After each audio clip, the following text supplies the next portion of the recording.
Welcome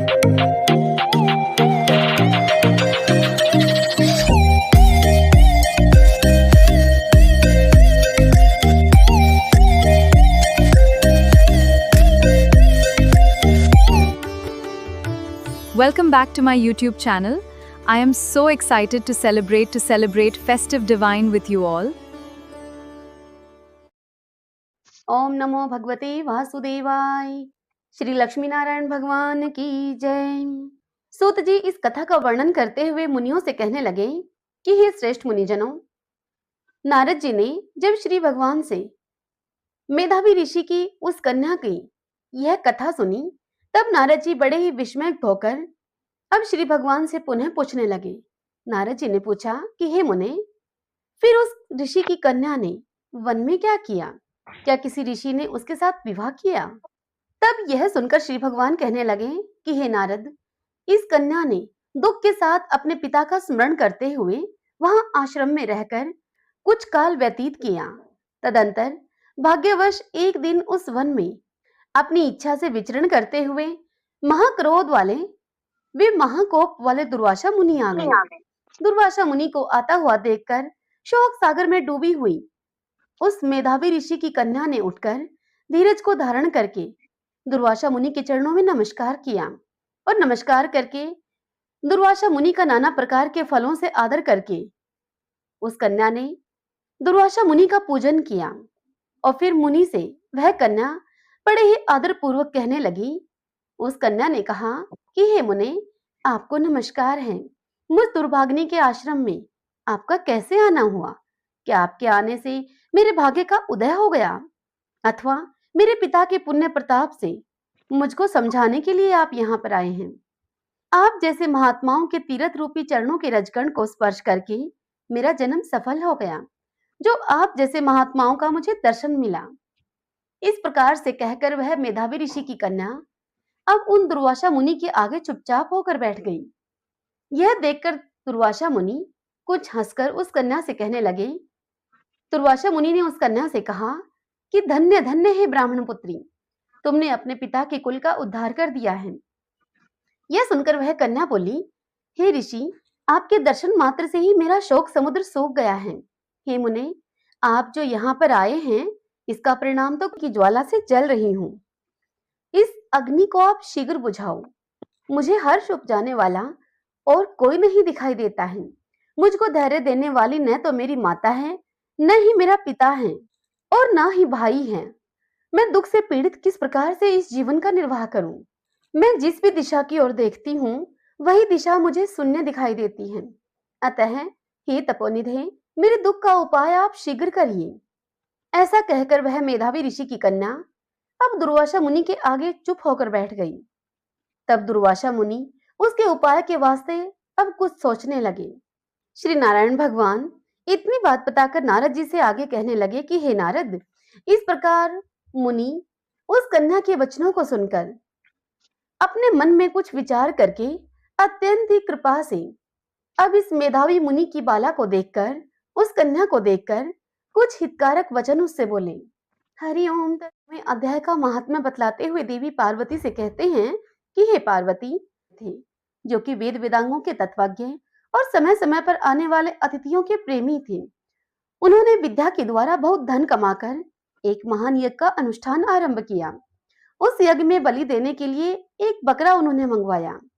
जब उस बकरे के शरीर की पूजा हो गई, तब सभी को आश्चर्य में डालते हुए उस बकरे ने, जिसके शरीर की पूजा हुई थी, जिसको बलि के लिए मंगवाया गया था, उस बकरे ने हंसकर उच्च स्वर से कुछ यूं कहा। उस बकरे ने उस माधव ब्राह्मण को कहा, हे ब्राह्मण, इन बहुत से यज्ञों के द्वारा क्या लाभ है? इनका फल तो नष्ट हो जाने वाला है, तथा ये जन्म, मृत्यु और जरा के भी कारण है। यह सब करने पर भी मेरी जो वर्तमान दशा है, इसे तुम देख लो।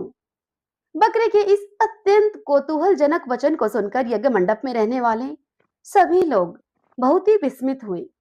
तब वे यजमान ब्राह्मण माधव हाथ जोड़कर अपलक नेत्रों से देखते हुए बकरे को प्रणाम करके श्रद्धा और आदर के साथ उस बकरे से पूछने लगे। ब्राह्मण माधव ने बकरे से कहा कि आप किस जाति के थे? आपका स्वभाव और आचरण कैसा था तथा किस कर्म से आपको बकरे की यह योनि प्राप्त हुई, यह सब मुझे बताइए।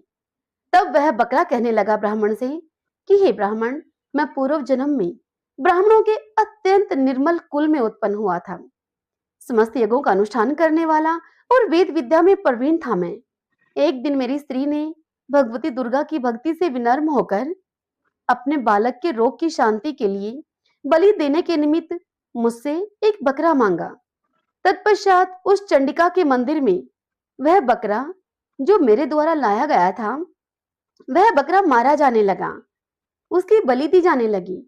उस समय उस बकरे की माता ने मुझे श्राप दिया और कहा मुझसे, उस बकरे की माता ने, कि ओ ब्राह्मणों में नीच पापी, तू मेरे बच्चे का वध करना चाहता है, इसलिए तू भी बकरे की योनि में जन्म लेगा। ब्राह्मण माधव को इतनी बात बताकर वह बलि वाला बकरा आगे कहता है कि हे द्विश्रेष्ठ, तब कालवश मृत्यु को प्राप्त होकर मैं बकरा बना। यद्यपि मैं पशु योनि में पड़ा हूँ, तो भी मुझे अपने पूर्व जन्मों का स्मरण बना हुआ है। ये ब्राह्मण, यदि आपको सुनने की उत्कंठा हो तो मैं अब आपसे एक और भी आश्चर्य की बात बताता हूँ। कुरुक्षेत्र नाम का एक नगर है जो कि मोक्ष को प्रदान करने वाला है। वहां पर चंद्र शर्मा नामक एक सूर्यवंशी राजा राज्य करते थे। बात उस समय की है जब सूर्य ग्रहण लगा हुआ था।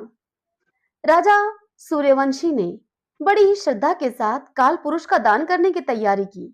सूर्य ग्रहण होने के कारण उन्होंने वेद वेदांगों के पारगामी एक विद्वान ब्राह्मण को अपने महल में बुलाया और पुरोहित के साथ वे तीर्थ के पावन जल से अब स्नान करने को चले। तीर्थ के पास पहुंचकर उस राजा ने स्नान किया और 2 वस्त्र धारण किए। फिर पवित्र एवं प्रसन्नचित होकर उस राजा ने श्वेत चंदन लगाया और बगल में खड़े हुए पुरोहित का हाथ पकड़कर तत्कालोचित मनुष्यों से घिरे हुए अपने स्थान पर राजा अब वापस लौट आए। आने पर राजा ने यथोचित विधि से भक्ति पूर्वक ब्राह्मण को काल पुरुष का दान किया। तब काल पुरुष का हृदय चीर कर उसमें से एक पापात्मा चांडाल प्रकट हुआ। फिर थोड़ी देर के बाद निंदा भी चांडाली का रूप धारण करके काल पुरुष के शरीर से निकली और ब्राह्मण के पास आ गई। इस प्रकार चांडालों की वह जोड़ी आंखें लाल किए हुए निकली और ब्राह्मण के शरीर में हठात प्रवेश करने लगी। उस ब्राह्मण के शरीर में प्रवेश करने लगी जिस ब्राह्मण को राजा दान दे रहे थे काल पुरुष के निमित्त। अब वह ब्राह्मण मन ही मन गीता के 9वें अध्याय का जप कर रहे थे और राजा चुपचाप यह सब कौतुक देखने लगे। ब्राह्मण के अंतःकरण में भगवान गोविंद शयन करते थे, क्योंकि वह ब्राह्मण भगवत गीता के 9वें अध्याय का सदैव जप किया करते थे। अब वे ब्राह्मण उन्हीं भगवान गोविंद का ध्यान करने लगे। ब्राह्मण ने जब गीता के 9वें अध्याय का जप करते हुए अपने आश्रयभूत भगवान का ध्यान किया, उस समय गीता के अक्षरों से प्रकट हुए विष्णु जी के दूतों के द्वारा पीड़ित होकर वे दोनों चांडाल अब भाग चले। उनका उद्योग निष्फल हो गया। इस प्रकार इस घटना को प्रत्यक्ष देखकर उस सूर्यवंशी राजा के नेत्र आश्चर्य से चकित हो उठे। उन्होंने ब्राह्मण से पूछा। राजा ने कहा, हे ब्राह्मण, हे विप्रवर, इस भयंकर आपत्ति को आपने कैसे पार किया? आप किस मंत्र का जप और किस देवता का स्मरण कर रहे थे? वह पुरुष तथा वह स्त्री कौन थी? वे दोनों कैसे उपस्थित हो गए वहां? फिर वे शांत कैसे हो गए? यह सब मुझे बताइए। यह सुनकर उस ब्राह्मण ने राजा से कहा कि राजन, चांडाल का रूप धारण करके भयंकर पाप ही प्रकट हुआ था और वह स्त्री निंदा की साक्षात मूर्ति थी। मैं इन दोनों को ऐसा ही समझता हूँ। उस समय मैं गीता के 9वें अध्याय के मंत्रों की माला जपता था। उसी का महात्म्य है कि मुझ पर आया हुआ सारा संकट दूर हो गया। हे महीपते, मैं नित्य ही गीता के 9वें अध्याय का जप किया करता हूँ। उसी के प्रभाव से प्रतिग्रह जनित आपत्तियों के मैं पार हो सका हूँ। यह सुनकर राजा ने उसी ब्राह्मण से गीता के 9वें अध्याय का अभ्यास किया और फिर वे दोनों, ब्राह्मण और राजा, परम शांति अर्थात मोक्ष को प्राप्त हो गए। बलि वाले बकरे से यह कथा सुनकर उस ब्राह्मण माधव ने उस बकरे को बंधन से अब मुक्त कर दिया और गीता के अभ्यास से परम गति को प्राप्त किया। ओम नमो नारायण, ओम नमो नारायण। आशा करती हूँ आज की यह कथा आपको पसंद आई होगी। यदि ऐसा हो तो आप हमें सपोर्ट करें, इस वीडियो को लाइक करें, शेयर करें और कमेंट बॉक्स में ओम नमो भगवते वासुदेवाय लिखें। आपके सपोर्ट से हो सकता है यूट्यूब हमारे इस चैनल को एक्सेप्ट कर ले। आपकी यह छोटी सी हेल्प है, लेकिन हमारे लिए बहुत मायने रखती है। राधे राधे, जय श्री कृष्ण।